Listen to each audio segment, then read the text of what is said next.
Throughout the centuries, there have been many mysteries that have baffled the human mind.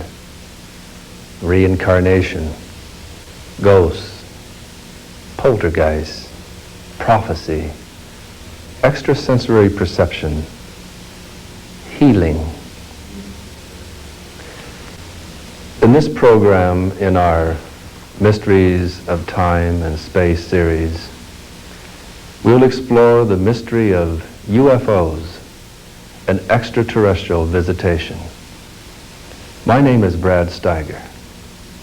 I will serve as your guide to this mystery of time and space. One of the basic questions that any thinking man or woman eventually asks is, are we alone in the universe? And people of our generation have not been the first to ask such a question of the mighty expanse of the heavens above us.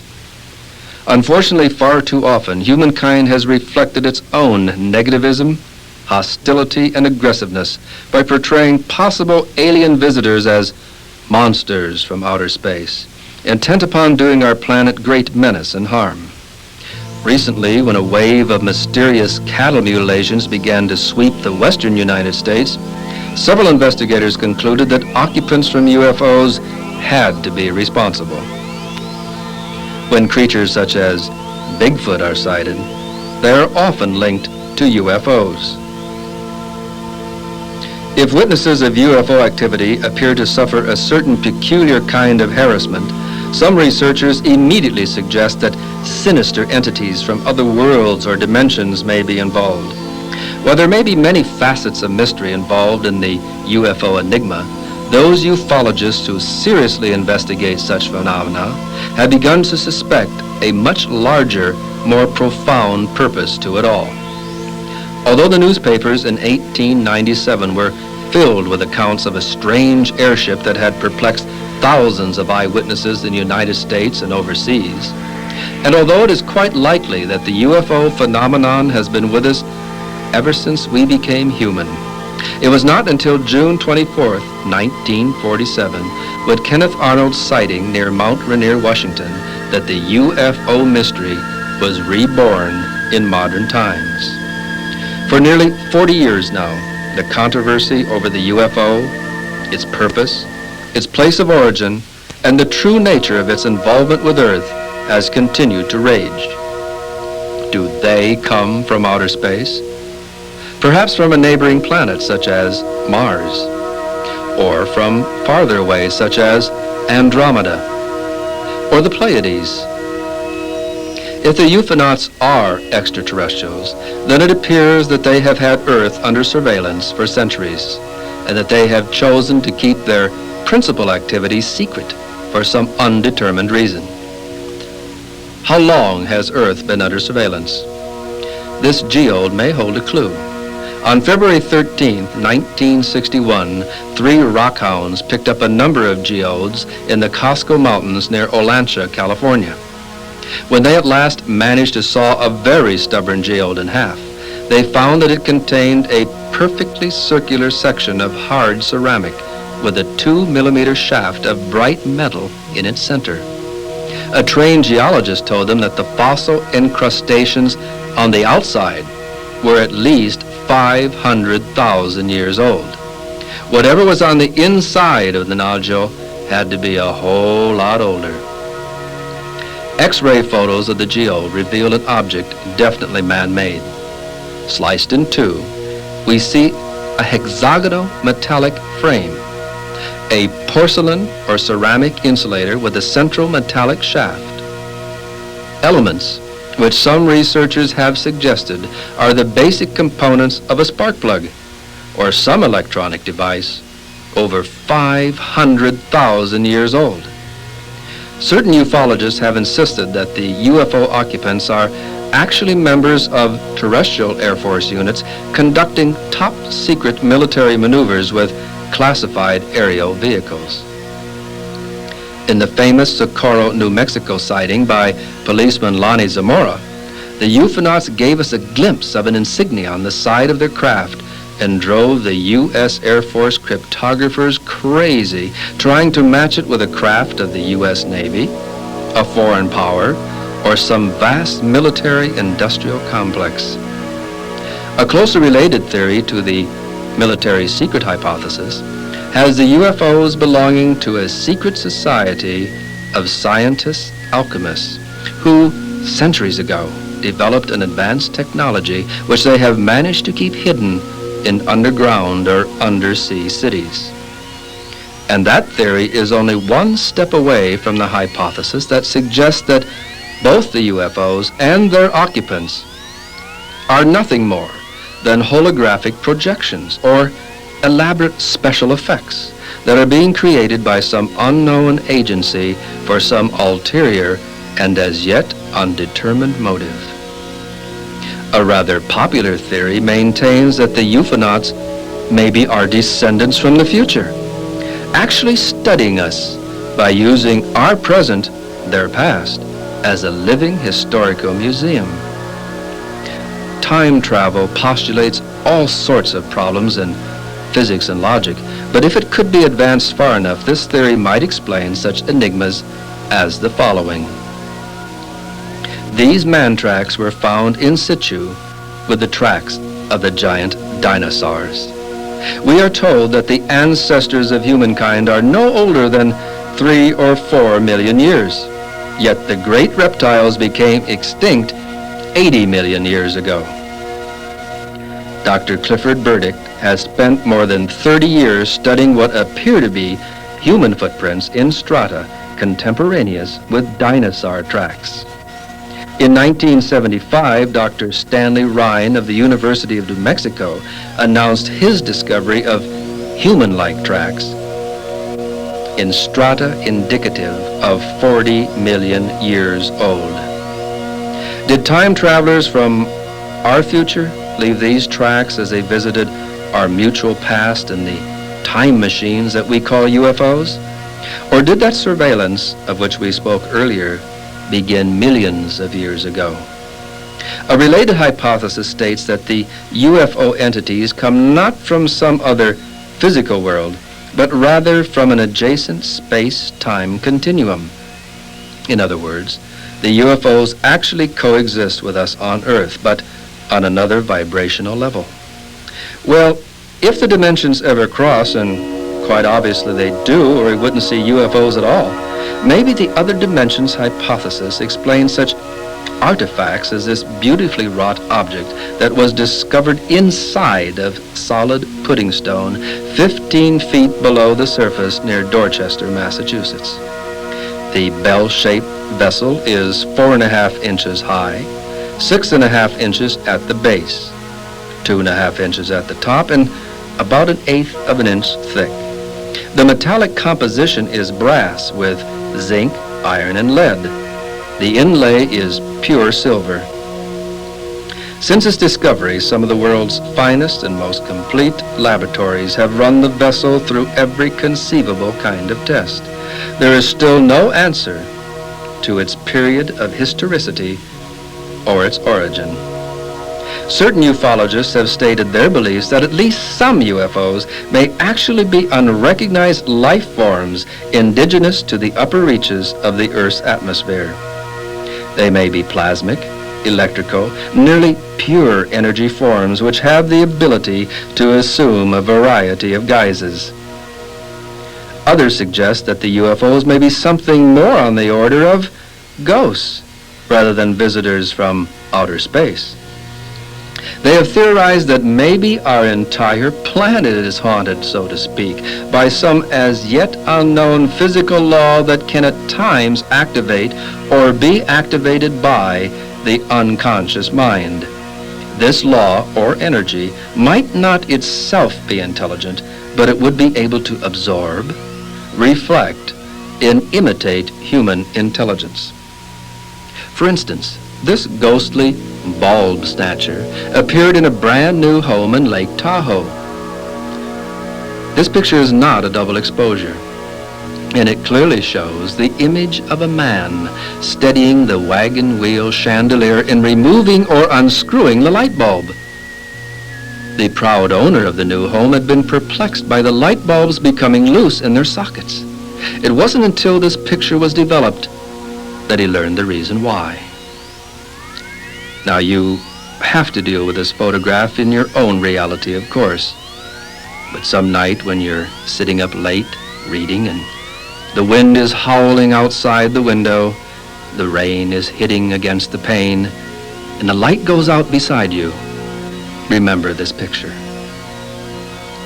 A somewhat more profound theory suggests that the UFOs may be quasi-real objects manufactured by the human collective unconscious.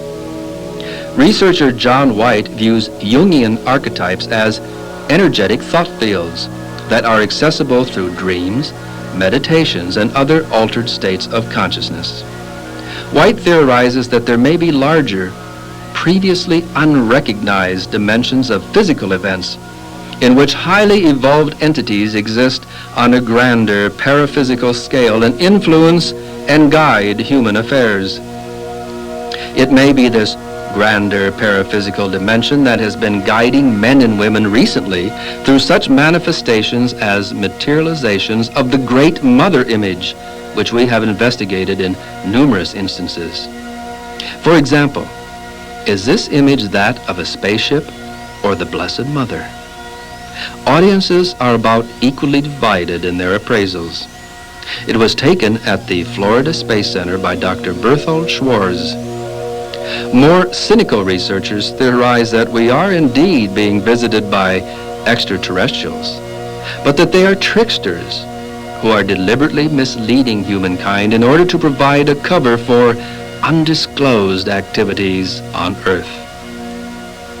A theory that seems quite provocative holds that UFO manifestations are the result of the magico machinations of elves, wee people, and other paraphysical entities that have coexisted with humankind as companion species and who appear to participate somehow with Homo sapiens in an evolutionary design. For centuries, it is true, the UFOs have been scorching clearings in the woods and leaving fairy circles. They've been doing the same thing in farmers' pastures. In this instance, the Iowa farmer who complained to us was upset because he thought the UFOs he saw nestling down in his pasture were somehow drawing electricity from the power lines, and he was afraid that he would get stuck with a bill. On July 1st, 1965, Maurice Massé, a farmer near Valençon, France, was rendered temporarily immobile until the strange elf-like trespassers in his field made their getaway. The ufonauts have been pulling this trick for years. Perhaps that's where we get the stories of the wee people and their magic wand. On a rainy night in July 1969, a glowing oval-shaped UFO settled down in Warren Barr's bean field in Iowa's Cedar River Valley. Teenagers Pat Barr and her visiting cousin Kathy Marr saw the object as they were preparing for bed. Barr discovered the 40-foot in diameter scorched circle the next morning when he was doing chores. The UFO researchers who investigated reports of an alien craft on a Florida beach found what may be the impression of a landing gear. Nearby were what appeared to be corrugated, dumbbell-shaped footprints. Both in UFO literature and in the cases which I have personally investigated, the most often reported ETs are described as being about 5 feet tall, large-headed, with oversized, strangely slanted eyes, sometimes with reptilian-type vertical pupils. The entities are usually said to be dressed in close-fitting, one-piece jumpsuits. Very often, the witnesses notice a winged serpent shoulder patch on the ufonauts' uniforms or observe such an object in a medallion or other insignia. I saw an entity such as this when I was 5 years old. It occurred in our Iowa farm. I was seated on the edge of the bed one October evening, and I heard the sound of someone dragging a wash tub over under the kitchen window. As I looked in that direction, I saw a smallish entity standing up on his tiptoes, peering in at my parents who were in the kitchen. I watched the being for quite some time, feeling a kind of anticipation and awe. And then the watcher must have felt as though he was being watched. And then he turned to look at me, and we made eye-to-eye contact. I have never forgotten the moment when we looked at one another eye to eye at a distance of probably 7 to 8 feet.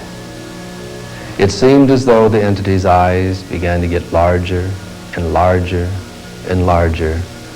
And I became very tranquil, very much at peace, and then I knew nothing else until I awakened the next morning. This is the way Patrolman Herb Shermer sketched the UFO occupants he encountered outside of Ashland, Nebraska, shortly after midnight on December 3rd, 1967. They were from 4.5 to 5.5 feet tall, Shermer told us. Their uniforms were silver gray, very shiny. Their suits came up around their heads like a pilot's cap. On the right side of their helmets, they had a small antenna just above where the ear would be. Their chests were bigger than ours. They were built very wiry and muscular. Their eyes were the one thing that I will never forget. The pupil went up and down like a slit. When they looked at me, they stared straight into my eyes. They didn't blink. It was real uncomfortable. Their noses were flat. Their mouths looked more like a slit than a regular mouth. Betty and Barney Hill were returning to their home in New Hampshire from a vacation in Canada when they noticed a bright light in the night sky of September 19th, 1961. Confused and unable to explain his distress to his wife, Barney unexplainably drove off the main road to a side road where they found 5 humanoids blocking their path. Then, as if they had suddenly become marionettes under another's control, Betty and Barney Hill found themselves being taken to the UFO by the humanoids. 2 hours later, the Hills were returned to their automobile, at which time the humanoids told them that they would forget all about their abduction. The remarkable confrontation with an alien species would probably never have been brought to public attention had it not been for 2 factors. Both Betty and Barney were troubled by bizarre, inexplicable dreams, and they had discovered an unaccountable 2-hour gap in their journey home from Canada. A common pattern for confrontations with ETs might be sketched out in the following way. 1. The witness observes a craft landing and beings emerging from its interior. 2. When the beings noticed him or her, the witness very often becomes panic-stricken and may even enter a state of shock. 3. As the entities approach the stunned person, the witness now experiences a state of tranquility. 4. The witness becomes aware of a process of communication, either telepathically or verbally, occurring between himself or herself and the euphonauts. 5. The beings return to the craft, occasionally after taking some object from or leaving some object with the witness. 6. The craft lifts off into the sky, whereupon the witness may lapse back into his or her former state of fear or confusion. Such a pattern as the one that I have described above has led me to speculate that the UFO entities may be able to transmit tranquility to the witness only when in close range. Perhaps the reason for this lies in vibrations or feelings that emanate from the euphonauts' auric bodies rather than a telepathically transmitted message of peacefulness.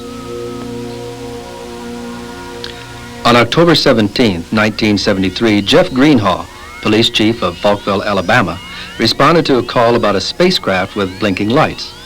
Chief Greenhaw was unable to locate the alien vehicle, but he did see a creature dressed in metallic spacesuit standing in the middle of the road. According to Greenhaw, I got out of my patrol car and said, "Howdy, stranger," but he didn't say a word. I reached back and got my camera and started taking pictures of him. The entity didn't seem to mind posing for the camera, but he ran away when Chief Greenhaw turned on the blue light atop his cruiser. Late in the afternoon on November 5th, 1975, 7 Forest Service workers were returning from woodcutting work in the White Mountains of northeastern Arizona when they spotted a large, glowing, oval UFO hovering over a clearing. 22-year-old Travis Walton did not hesitate to walk nearer for a careful inspection of the object. The tall young man was standing directly beneath the vehicle when a ray of blue light beamed down and struck him. The last thing the 6 young men in the truck saw before they floored the accelerator and fled the scene was the sight of Travis Walton spread-eagled at the end of a blue ray. There would be no more Travis Walton for 5 days until he called his brother Bruce from a telephone booth on the outskirts of Heber, 12 miles from the spot where he had disappeared. One of the most thoroughly researched and most controversial ET abduction cases in modern times was launched when Travis Walton told the press that he had been aboard a UFO all that time. The entities were about 5 feet tall, Walton declared. They had large golden eyes set beneath domed foreheads. Although he never saw their small, compressed mouths open, he was aware of communication from the entities through telepathy. In the late 1960s, I presented my hypothesis that the reason why the most frequently reported euphonauts resemble reptilian or amphibian humanoids may be because that is exactly what they are, highly evolved members of a serpentine or semi-aquatic species. A provocative theory is that the dinosaurs didn't really vanish, they evolved into a humanoid culture that eventually ran its course or was destroyed in an Atlantis-type catastrophe, perhaps just after they had begun exploring extraterrestrial frontiers. The UFO occupants seen today, then, may be the descendants of the survivors of that reptilian culture who are returning to monitor the present dominant species, Homo sapien sapiens, on the planet. Or, as an alternate hypothesis, today's euphonauts may be a highly advanced reptilian humanoid culture from an extraterrestrial world. These serpent people would have evolved into the dominant species on their planet millions of years ago and would have become space explorers eons of Earth years ago. These same reptilian humanoids may have interacted in our world's evolution as genetic engineers, culture bearers, and silent observers of our resultant progress as a species. I have developed this hypothesis considerably for my book, The Seed, so I was delighted when I received word that Dale Russell and Ron Sequin of Canada's National Museum of Natural Sciences at Ottawa had fashioned a model of a humanoid dinosaur using Stenotchosaurus inequalis as their inspiration. Stenotchosaurus, according to Russell, had a rather large brain and eyes with overlapping visual fields. The 90-pound dinosaur also walked on 2 legs, and it appears to have had a partially opposable thumb on its 3-clawed hand. The result of such scientific speculation was an astonishingly human-like creature that Russell terms a dinosauroid. The creature stands 4.5 feet tall, has a large domed head, green skin, and yellow reptilian eyes. It should probably have had ears, Russell conceded, but the effect would have made it appear too human. As it is, the dinosaur man on display at Canada's National Museum of Natural Sciences almost exactly fits the descriptions of euphonauts provided by thousands of men and women throughout the planet who have reported their close encounters with ETs. In the summer of 1982, producer-director Steven Spielberg introduced theater audiences to an extraterrestrial entity who literally lives on the love energy and who is apparently a member of a species that has been monitoring our planet to check out the soil and the flora and fauna. ET is definitely in the amphibian reptilian mold. And the motion picture is an excellent device for teaching young people to respect intelligences that may appear very different from them in physical structure. My wife Francie was told several years ago that extraterrestrial intelligences would begin using our media to begin a program of positive conditioning to prepare Earth men and women for large-scale UFO landings. Steadily, the population of our planet would perceive an interaction with an alien species as a mutually profitable experience. Such positive propagandizing was necessary after the wars of the worlds, which frightened us so in the early science fiction dramas that were presented by radio, television, and motion pictures. If some researchers find links between the fairy folklore and the UFOs, then it is to be expected that about an equal number will make an association between the euphonauts and the angels, which are described by many religions as the messengers of God.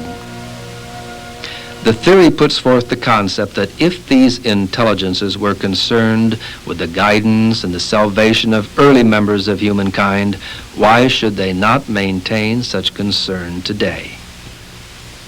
An entity such as this materialized to Francie when she was about 5 years old. He sang-talked to her of her mission in life. He identified himself in Earth terms as an angel. Francie remains in constant contact and communication with the entity, and she has since learned that his name is Kaif. Her contact with this being has proved to her that there is an intelligence external to humankind that cares about our spiritual evolution. UFO researcher Hayden Hughes arranged for Francie to be tested by science's most sophisticated new instrument for assessing the truth of anyone's claims, the Psychological Stress Evaluator, the PSE. Developed by two colonels in military security, the PSE detects any stress-related tremors in the involuntary muscles triggered by the subconscious mind. In every instance tested, one of the nation's foremost PSE analysts declared that Francie was telling the truth about her experiences with the multidimensional beings that interact with her. Surely the sons of God, who are referred to in the Bible, may have been checking in on this developing planet for hundreds of millions of Earth years, almost as if they were tending a garden. In 1971, amateur archaeologist Lynn Ottinger found traces of human remains in a stratum approximately 100 million years old. Remember, those species called human are far less than 1 million years old according to the official calendars. In the 1930s, Dr. Wilbur Greeley Burroughs, head of the geology department, Berea College, Kentucky, found 10 complete humanoid tracks in Carboniferous sandstone. After an exhausting study of several years, he concluded that the tracks had been made by a bipedal creature that positioned its feet like that of a human, had a heel and 5 toes, walked exclusively on its hind legs, and wore size 7.5 double E shoes 250 million years ago. On June 1st, 1968, William Meister discovered what appears to be a fossilized human sandal print in a Cambrian limestone formation near Antelope Springs, Utah. Overall, the print is 10.5 inches, 3.5 inches wide at the sole, 3 inches at the heel. The sandal is well worn on the right heel. The heel is indented about 1/8 of an inch more than the sole, indicating a characteristic and natural distribution of weight. Look at the object that has been mashed by the heel. It is a trilobite, the earliest fossil life form known to science. If this is truly a sandal print with a trilobite in its heel, found in Cambrian limestone of the Paleozoic era, it would have to be 500 million years old. Some investigators believe that the UFOs offer us yet another piece of evidence that at some level of the universe, we are all interconnected to each other and to other organisms and to other levels of consciousness in other worlds and in other dimensions. The existence of the UFO appears to prove that time, space, mass are not as confining as we have previously believed. The reality of the UFO seems to demonstrate that there are more dimensions than the physical time-space frame with which we are familiar. The truth of the UFO tells us once again that they are energies circulating on Earth and throughout the cosmos that, if properly balanced, can cause manifestations of great spiritual experiences and physical abilities. All physical considerations aside, the UFO is providing contemporary humankind with a vital, living, mythological symbol which communicates directly to the essential self, bypassing the brain, evading acculturation, and manipulating historical conditioning. The UFO may serve humankind as a transformative symbol that will unite our species as one spiritual organism, functioning through members who, though separate in space, are yet one in being and belief. But certainly the UFO is more than a symbol. It is physical enough to show up on radar, such as on this one that belongs to the Weather Bureau in Wichita, Kansas, or on Air Force radar. Note the interesting grouped formation of the UFOs. Here we are a few minutes later, watching the squad of UFOs seemingly expanding and contracting. In this photograph, a UFO, in the upper right, visits our base at Guantanamo Bay in Cuba. Here, UFOs check in for an inspection of the Coast Guard facility at Salem, Massachusetts. This photograph was taken by a Coast Guardsman as he watched the UFOs through a screen door. 3 classic UFO shapes were taken September 26, 1960 in Italy. And a variety cluster was snapped over Sheffield, England on March 4th, 1962. Hard UFOs, that is, UFOs that give a solid or metallic appearance, have been reported all over the world. In this chart, artist Hal Crawford has drawn hypothetical models based upon thousands of UFO reports. There are flat-bottom or concave-bottom UFOs. There are discs, flattened spheres, ovals, teardrops, cigars, cubes, and crescents, to name a few. This general map indicating UFO density is based upon hundreds of reports dating back to the early 1800s. Consistently, year after year, UFO activity seems heaviest or lightest in the variously shaded areas. Electromagnetic cases are those instances in which a witness of UFO activity has reported interference with his automobile, his lights, and so forth. This map also indicates where blackouts and brownouts of cities took place in which UFOs were suspect. Also included are cases in which animals seem affected by the overflight of UFOs.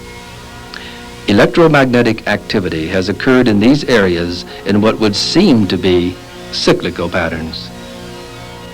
This map represents those areas in which UFOs have been seen touching down time and again. Although humanoid entities and UFO occupants have been reported in every state, there appear to be specific areas which they favor in what seem to be cyclic patterns. Again, this map is based upon hundreds of sightings which date back to the early 1800s. Here's a world map of EM cases in shaded areas which we term strangeness places. These are regions in which humanoids, ghosts, strange creatures, and unexplained disappearances occur in what would seem to be cyclic manifestations. Over 20 years of research has led me to the conclusion that some external force or intelligence has interacted with humankind throughout history in an effort to learn more about us, or in an effort to communicate certain basic truths to our species. I am also convinced that there is a subtle kind of symbiotic relationship that exists between humankind and these intelligences. In some as yet not fully understood way, they need us as much as we need them. The UFO intelligences seem to have the ability to influence the human mind telepathically and may project what appear to be three-dimensional images to the recipients of UFO activity. The image seen may depend in large part upon the preconceptions, fears, and hopes which the witnesses may have about alien life forms. That is why some witnesses of UFO activity may identify the intelligence as an invader from outer space, or a bug-eyed monster, or a light being. It may actually be a matter of the witnesses' prejudice, their level of technological sophistication, and their individual spiritual philosophy as to what form the UFO intelligence assumes. The really important thing to the UFOnauts may be that someone sees them and interacts with them on some level, either conscious or unconscious.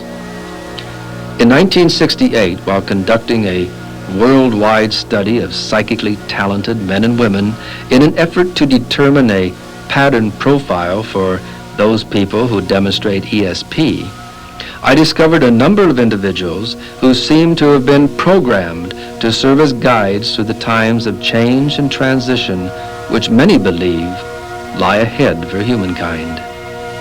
These men and women appeared to be responding to some kind of timed release mechanism within them. It was as if DNA nuclei were literally exploding inside their psyches, reminding them of an extraterrestrial ancestry and a responsibility toward the people of this planet. I called these men and women the Star People, after the American Indian legends of those who came down from the stars to take unto themselves husbands and wives from the various tribes. Such accounts are recorded on petroglyphs and in the oral tradition of many Native American people. And I recognize the similarity of these tales to the verses in Genesis, which refer to the sons of God coming to the daughters of humankind and producing infants, which later became mighty men and women of great renown, giants in the earth. The pattern profile of the Star People indicates an unusual visitation from a humanoid being, an angel, or a glowing white light around the age of 5. Most of the Star People have a lower than normal body temperature, extra or transitional vertebrae, chronic sinusitis, an unusual blood type, a hypersensitivity to light, sound, and electromagnetic vibrations, a yearning for a home not on Earth, and a great conviction that now is the time to begin to prepare the planet for a metamorphosis into the future. When I met Francie, I not only discovered someone who fit nearly all of the many items on the pattern profile, but one who had isolated other elements which she could add to my list. Perhaps most importantly, she had maintained a close contact with the entity who had visited her when she was 5. And she could provide answers to my questions of why the ETs had visited our planet so long ago. Francie, at this point in your research and your quest on planet Earth, do you believe that ETs visited this globe in prehistory and are still visiting this planet today? Yes, I definitely do. I think it has been obvious with Sumer and all of the cultures that have been affected with Egypt. They all spoke of being visited by extraterrestrial beings. How did these ETs appear in those days, do you believe? I believe they contacted us in a lot of ways. I think that they probably used mental telepathy in some, since many were very advanced, and others were physically contacting us. So many people say, if the ETs are really there, why don't they contact people? Why don't they really come down and make themselves known? Yet you and many people such as yourself believe that you have made contact with ETs. Is that true? Yes, we've made contact, I believe, with extraterrestrial beings that are perhaps multidimensional rather than the physical beings. There have been a few fortunate people that have made physical contact that are known as the contactees. I have not been so fortunate. I would welcome such a contact, and I imagine many of us would, but they are not allowed to truly overtly affect our society in any way that would really set us back. We cannot really take that type of contact with an advanced culture. But now many people would welcome the kind of contact you have. Kaif gives practical information. I know he's even given phone numbers that we've needed from time to time. Who is Kaif then? Kaif is the masculine aspect of my higher self. We all have a feminine and a masculine aspect to our higher self or our soul. And it is the guiding aspect. It is the aspect that actually assists me in many, many ways, as you all know. And the masculine aspect of everyone actually helps and guides them throughout their lives. We can meditate and make contact with this higher self, which is really a part of us. And in so doing, find out so many more things that aren't available to us out of books on Earth. Now, when Kaif came to you when you were 5. Right. He told you he was an angel. Right. Is he an angel in the sense that we think of as angels? And the way that we know of angels, yes, without wings. He comes and goes very quickly. He is all about God. He gives messages that actually are of God, divine messages. And in that way, one could say he is very definitely angelic. Now, are you special in having this contact, or is this available for other people? Everyone can have this contact. By meditating, especially every day at a particular time is better, and by practicing what they tell you. They teach you of love, of loving all things unconditionally. Of they, you mean these angelic type Right, beings? And they all speak of unconditional love. And to love all living things, because everything is really a part of God. And they say things like, for instance, that you can't possibly say that you love God if you do not love all living things, because all living things are from God.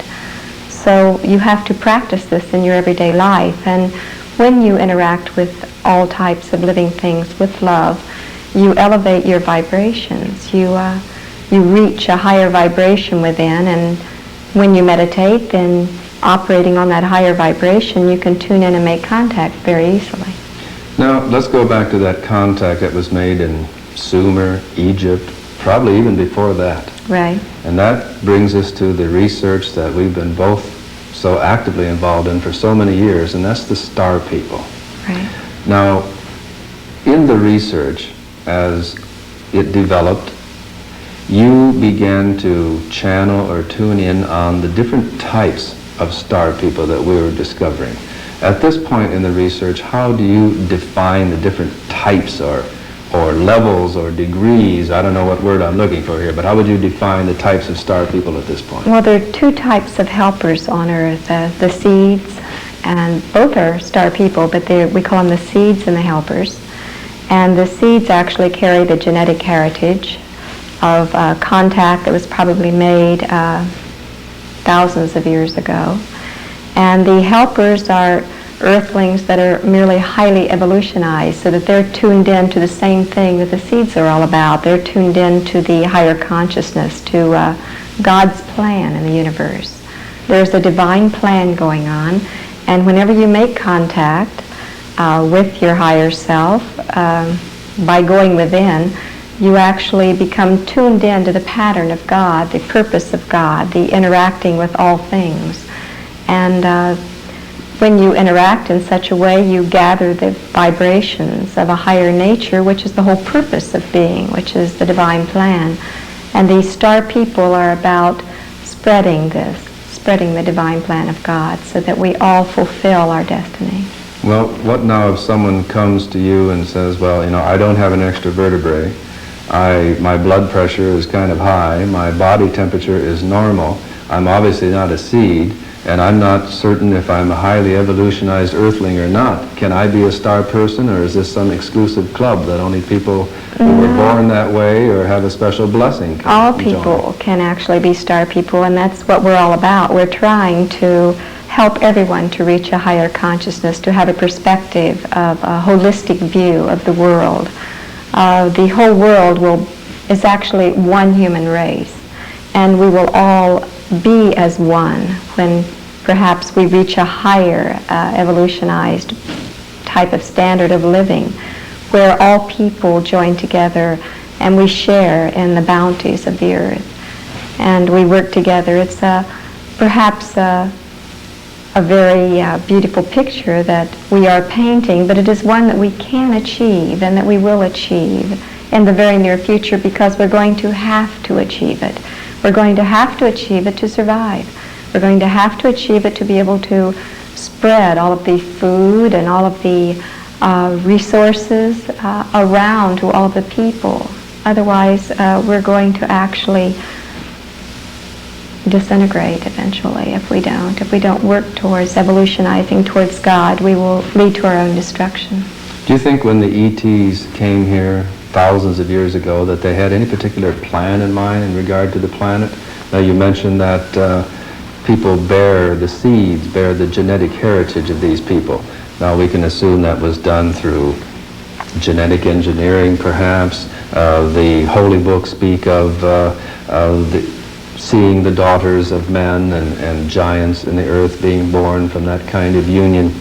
Did they have a plan other than just propagating an extension of their own heritage, or do you think they had a broader plan than that? They very definitely had a plan, those that visited back then, because they left a beautiful legacy. They elevated the consciousness and the awareness of the people so that they might be able to attain all that God wished. When you took the PSE test, Right. That was a strenuous test, tested by a man in military security who developed the psychological stress evaluator. And in that test, you spoke of going to outer space, or going out into space. Right. And they indicated that you were telling the truth. Now, how would you explain to someone how you go to outer space? Do you get in a spaceship and do this? Or? Well, you go to outer space when you go within. It's a multidimensional thing, but when you meditate and you go within yourself, it really is true that there is a temple within. You can attain this higher consciousness by going inside, and in so doing you open up the entire universe to yourself. You actually feel that you are physically there because you're traveling spiritually, and it is the real you rather than the fleshly envelope that we occupy right now. The real you, many times you can look back and see the physical shell. And this has been reported by so many people, it almost seems redundant to say, but you can spiritually travel beyond the stars and the planets into a beautiful space where you'll receive teachings and awarenesses that aren't available here. Other people talk about going to outer space in UFOs after they've made contact. Do you think that kind of contact exists? I think it's very possible, since all things are possible under God. I feel that it's the symbolism in many cases. We have a subconscious mind which makes contact with the beyond quite easily. And our subconscious mind, which is in contact, sees things and speaks to us consciously in symbol language, so that when we are in contact with something from beyond, it will cause an image to project to our conscious mind, and it will be an image that we will consciously accept. Our mind does this, and it's the language of the mind. It's how it speaks to us, and it talks to us in our dreams. So you think these people who say they go on UFOs to outer space, you think that's more a dream experience or an out-of-body experience rather than an actual physical I think it could experience? be going within quite frequently and contacting the subconscious mind and seeing all of these grand symbols and taking them literally. And I think in most cases it is that. There have been people that have made contact with extraterrestrial beings, and I believe them. Many of those beings are not the same ones that came a long time ago that actually aided our culture. These are, as I've been told, they're beings that are merely studying us biologically. And as observing us then, as if we were specimens? The same thing that we would do if we could go there. They're just ahead of us. Or the same things we might do if we went to a place where certain rare animals might be in a game preserve type of Well, thing? also if we knew that they were warlike, which the Earth has shown throughout the centuries as being a very warlike planet, I don't think they would wish to overtly contact us, and I think that they would get perhaps a better picture of us by, at random, as they have been doing, biologically studying us. Like people say, you know, why don't they land on the White House lawn? Why don't they make contact? Why don't they go right to the president and say, hey, we're here, we've been watching you, we've been studying you, knock off the dirty business that is involved in so many levels of our Western world, of the Eastern world, of the entire planet. Just really get it together, Earth. Really clean up your act. Why don't you think that kind of contact has taken place? Well, I think for so many reasons, it would be a personal thought of my own, perhaps in that case. I believe that it would be very dangerous for them to do that because of the power structures that run this world, political power structures that run this world, would not want anyone to come and topple what they have claimed as their own. That they would have such a superior technology, it would appear. Would they be threatened by any of our power structures? No, they would not be.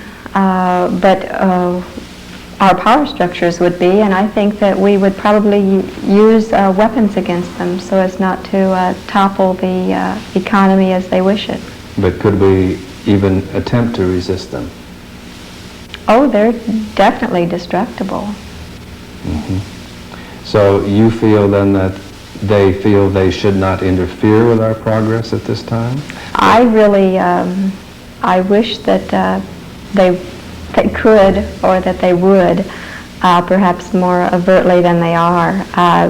They're doing it the only way that they can at this time. They're entering into the psyches of our culture, and they're affecting us through our media, through our entertainment, through a lot of people think that it's their own idea, for instance, that it was a hunch they got and they created a play or a particular scene. But all of our creative abilities actually are affected by higher intelligences from beyond. And I think that's perhaps the most thorough way of affecting a culture, rather than by shocking them or by overtly coming upon them and telling them how they should live, is by coming from within and changing the people from within. So you're saying then they don't have to land on the White House lawn and declare themselves. You're saying that they have made contact with humans for centuries. Right, and they are still doing this. They are still affecting us. The people they've made contact with, are these primarily our prophets, our leaders and political structures in the past, do you think? I think it's... Do you think some famous people in the past have had very contact? definitely. I believe those people are what I term star people, or people with star consciousness. Any person, any people that actually leads other human beings to higher awareness, that uses their energy, their electromagnetic energy within, and serves humanity with that energy within by reflecting God in what they do. All of those people, and I think perhaps anyone could name as many as I could. There have been countless people that have affected our culture by channeling their energies from God and reflecting God in their everyday life. Moses, Muhammad, Jesus, Buddha, Bernadette of Lourdes, Joan of Arc, all of these people, Nikola Tesla, they've all made contact with the beyond. And they've all affected us. Do they make contact with ETs or with these multidimensional beings? Well, the ETs are more progressed than we are, and they've evolutionized to a higher state of being. But they're physical. They're physical. As we are. And they have become very aware of their multidimensional heritage, of their soul, of their higher self, of their purpose in being, of God. Mm-hmm. And therefore, they are in the same vein as the multidimensional beings, or as our soul, or as God. So I feel like it is really a multi-dimensional educational system that's actually been perpetrated upon Earth for countless years now. Do you think that the early humans in Earth's prehistory, when they were confronted by or confronted aliens, ETs, that they may have thought they were gods or angels? Is that what led to some of the legends and folklore? It must have been what it was, because of their descriptions. Like Sumer described them as fishmen, and how they walked across the water from their star, and how they taught them language, the written language, the cuneiform language, and the first word that man wrote in Sumer was star, and talked all about these star people that came from the star.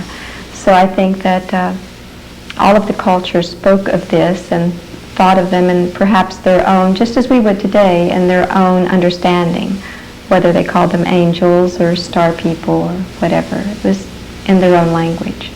Now, many people fear, and still fear, a war of the worlds. Many people feel that if ETs, aliens, come from another world, that they are here to do us harm, to enslave us, to take our world away from us. Do you think there's any danger of that? No, I really don't think that they would want it. So I don't feel there's any danger in them taking our world away. I feel that where they come from is far more advanced than our culture. I think they really just wish to aid us in raising our own awareness, and the only way that they can, because they're living their life and they must permit us to live ours, and just try to help us along. You feel then that they're guiding us, perhaps giving us examples rather than planning to interfere and pull us into the future against our will, so to speak? Well, they're making us want to go into the future, those people that are aware enough to be able to walk towards the future. There are other people that, no, I don't quite know what you're asking. Yeah, let's turn the question around a bit. Let's say, let's turn the question around. Okay. What level do you think our population is at this time toward accepting alien contact? Let's say that the aliens did land. Let's say that the aliens approached a group of men and women in certain structures of our society and said, we are from another world, take us to your leader. How do you feel that the average person in the Western world, we'll limit it, would react to alien contact? Well, I think after the Spielberg movies, a lot of people would probably be a lot more accepting of extraterrestrial contact. I feel that he has done a great deal to make us ready for this. Do you feel then that people would be more accepting, or do you feel that there would still be those who would get their shotguns and try to drive the aliens back to whichever planet they may have come from? Well, if you go into the backwoods of many places in the United States, where one is an alien, even though they're a United States citizen, someone can still get their shotgun and chase you away. There's always those people. But do you think the average technological sophistication has risen enough so that there would be a more friendly approach on the part of the average person, a more aware approach toward an alien? Yes, I think so. I think more people are accepting aliens and would interact with them in a friendly way. Now, when you were a child and you watched some of the movies that we saw when we were kids, The Blob, like the Blob and the Thing and the carrot that ate Detroit and those kinds of things, what was your reaction toward that depiction of aliens? I hated them. I hated those movies. I only went because I could at least see the first part of it, and I would cry inside because I thought it was such an unfair depiction, and it was always, I used to say, now how could that operate a ship? It has no hands, how could it even get here? It was always so absurd. You mean the giant cockroaches that landed in London? I really resented it. Right. Now, we've seen a a changing in our media toward aliens. We've seen, you mentioned the Spielberg film E.T. You felt some years ago that there was going to be a more positive attitude in the media. What do you feel has brought that about? Right. I was told in the latter 50s, actually, that they were coming into our culture through the media, through television, during the 60s. And during the 60s is when it actually began, and I was looking for it, and they told me that they would start affecting our children's programs first, and that they would, as the children grew older, be affecting our adults' programs as well by entering into the minds of men and causing them to become more aware of a more holistic approach to humanity.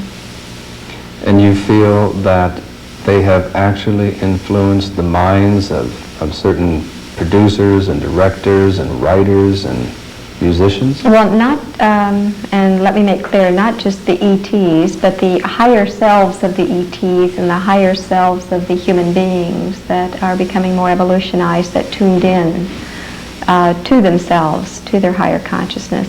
That's really what's affecting it, not just extraterrestrial visitors. Do you feel that someday the ETs will come in great arcs and land and take all the people who believe in them, or all the nice people of Earth, off the planet to another world? I know we differ in this because we've discussed this a bit. That's the mental image, the symbol system and the symbol pictures that almost every one of the star people were really receiving that they're going to have a mass landing and we'll all be taken aboard the rescue ships and get off of this forsaken place. Well, I understand it as a symbol. But what does the symbol mean, do you think? I think probably most of the star people hope that it's true. But if it isn't, then we're going to keep trying to make this planet a better place to live in and try and make it reflect God as much as possible and fulfill our destiny and our mission here. And in so doing, maybe we won't have to go somewhere else to find peace and love. It will actually be here on Earth. And isn't that why they perhaps chose to intervene with us in the first place? To intervene in the very function of this planet is so that we could learn to accept the challenges of this Earth and to tend our own garden so that we could become responsible members of a larger universe? That sounds very good. Prophets, teachers, and inspired men and women from all cultures have sought to enlighten humankind with the message that we can become more things than we can imagine. There are more processes which take place within us than we know. We are all multidimensional beings, and we have the ability to learn a psycho-spiritual discipline so that we can control a marvelous universal energy in order to achieve self-mastery and to work miracles. The Hindus named it prana, the Jews ruah, the Chinese chi, the Japanese ki, the Polynesians mana, the Christians the Holy Spirit. All people at one time or another have sensed an unknown force that underlies all paranormal phenomena and that permeates all life on Earth. The ability to control this energy exists in a dormant state in the psyche of every human being. Awareness is the key that unlocks the door to this limitless potential. In these remarkable photographs, we see Olaf Johnson, the psychic sensitive who participated with astronaut Ed Mitchell in the Moon to Earth ESP experiments during the flight of Apollo 14, demonstrating his control of the X-force under laboratory conditions. Together with other sensitives serving as batteries, Olaf levitates first a table, then a man. 6 cameras recorded the experiments on infrared film in the darkened parapsychological laboratory of Danish researcher Sven Turk. Olaf told me of his activating experience at the age of 5 when an intelligence from somewhere beyond the stars contacted him in his native Sweden.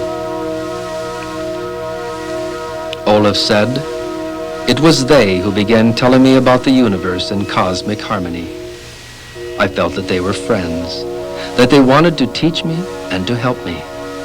I am still convinced that they are friendly and that they intend to help humans as much as they can without interfering in our own development and free will." Israeli sensitive Uri Geller is another who experienced an activating incident as a child and who has freely admitted to being the channel for an external intelligence. Here, Uri makes a fork bend merely by stroking it with thumb and forefinger. The dinner fork, verified as intact before the controlled demonstration, gradually became pliable at its neck and finally parted. Admittedly, bending dinner forks with the psyche has a very limited social application, but such demonstrations as those by Geller do inspire others to begin their own efforts to control the X-Force in more meaningful applications. It should be pointed out here that a negative application of this unknown energy can express itself in those violent, chaotic manifestations which we label the poltergeist. Our friend Komar was activated through dream teachings as a child and has experienced ET contact as an adult. Komar channels the energy of his cosmic heritage by controlling pain through altered states of consciousness, then teaching others how to accomplish these mind over matter abilities. Komar can so demonstrate this facet of our star-seeded potential to the extent of walking on coals at temperatures as high as 1,500 degrees Fahrenheit, to the satisfaction of committees of medical doctors. Komar's pain control feats have earned him several listings in the Guinness Book of Records. When Dr. Norman Sheely of the Pain Rehabilitation Center, St. Francis Hospital, La Crosse, Wisconsin, examined Komar, he stated, quote, "It is obvious that Komar has the ability to distract his mind from going into at least an alpha state, and in it to have control over his autonomic nervous system. Komar uses this state of mind to prevent pain and body damage," end of quote. What Komar really seeks to accomplish in his public demonstrations is to shock people into realizing that they live their entire lives without using more than a small percentage of their full mental capacities. He's challenging everyone that if he can utilize a portion of that dormant brain power, so can we. Komar is a master at demonstrating that the conduit for the X-Force, the mana, the prana, the key, is the human psyche. Some researchers believe that a biological transformation is taking place in humankind at this time. Powerful energies are circulating that, if properly balanced, can create manifestations of great psychic experiences and physical abilities. Some men and women can interact with the X-Force and use it to locate water, oil, precious metals, or lost persons.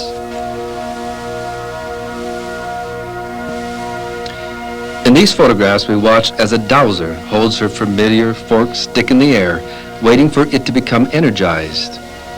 Next, the camera records not only a bright corona around the tip of the stick, but a comet-like ray beneath it that seems to be pulling the dowsing rod after it. Scientists have observed the X-Force in the operation of heat, light, electricity, magnetism, and chemical reactions. It is, however, different from all of them. It fills all of space, penetrating and permeating everything. Denser materials appear to conduct it better and faster, and metal refracts it. Organic material absorbs it. This photograph represents a successful attempt to capture a man's aura on film. The aura is said to be that pattern of electromagnetic energy that surrounds all living things. The process known as Kirlian photography strives to provide yet another means of better defining humankind's multidimensional nature. At the same time, if certain colors in the aura can reflect changes in moods and in bodily health, then medical doctors will be equipped with yet another tool for treating emotional and physical disorders. Interestingly, the X-force appears to have its opposite number. The life-giving energy is seen as blue and gives a cool, pleasant feeling. The disintegrative energy is reddish and creates a feeling of heat and unpleasantness. In utilizing the X-force, the kahunas, high priests of the Polynesians, say that the energy flows from one object to another. The mana, they say, is sticky. So an invisible stream of energy will always connect any two objects that have in any way been connected in the past. This is the basis of what is known as sympathetic magic. The interaction of the human psyche with the X-force is observable in several ways, as isolated pulsating points, as spirals, as a cloud-like substance, or as an aura surrounding the body. This remarkable photograph, not a double exposure, was taken during a meeting of the Psychic Research Training Center at St. Louis, Missouri. Maureen Garger, a healer, had as her goal the releasing of energy into a man who was sitting several feet in front of her. Although she sat quite still, a transparent arm, clearly not the man's, appears just to the left of his own arm. Just to the left of his head can be seen an upturned face with mouth open and eyes closed, superimposed over the healer's physical neck, which is slumped forward. The physical and the non-physical not only interpenetrate one another, they are each other. On March 29, 1964, psychical researcher Fay Clark conducted a number of experiments in aura photography in a darkened fallout shelter. The only source of light for the entire area came from a 1.5 watt argon bulb. On this particular evening, Clark had brought with him an ultrasound generator into the shelter.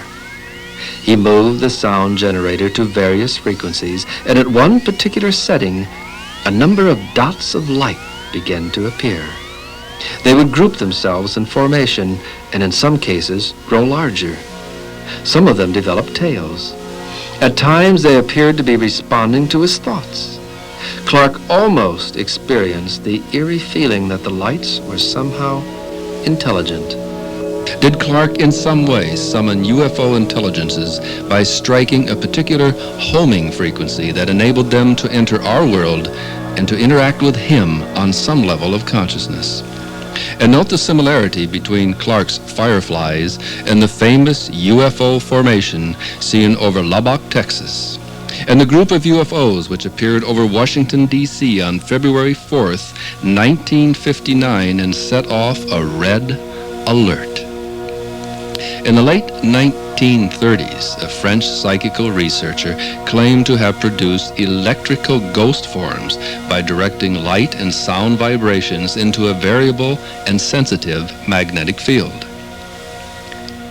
Nature's way of scattering huge amounts of electricity around is usually an electrical storm with brilliant bolts of lightning. Traditionally, we think of the spooky, ghost-ridden nights as being those occasions when thunder and lightning rumble and flash. Mediums seem to favor holding seances on evenings when the air is heavy with electrical vibrations. Rather than eerie bits of folklore, we may have been witnessing the electrical connection in operation for centuries. UFOs are often reported hovering near high-tension power lines. Rather than their kidnapping our kilowatts, as some researchers have suggested, I think that it is likely that the electrical field near the power lines enables them to enter our reality and to become visible to witnesses' eyes.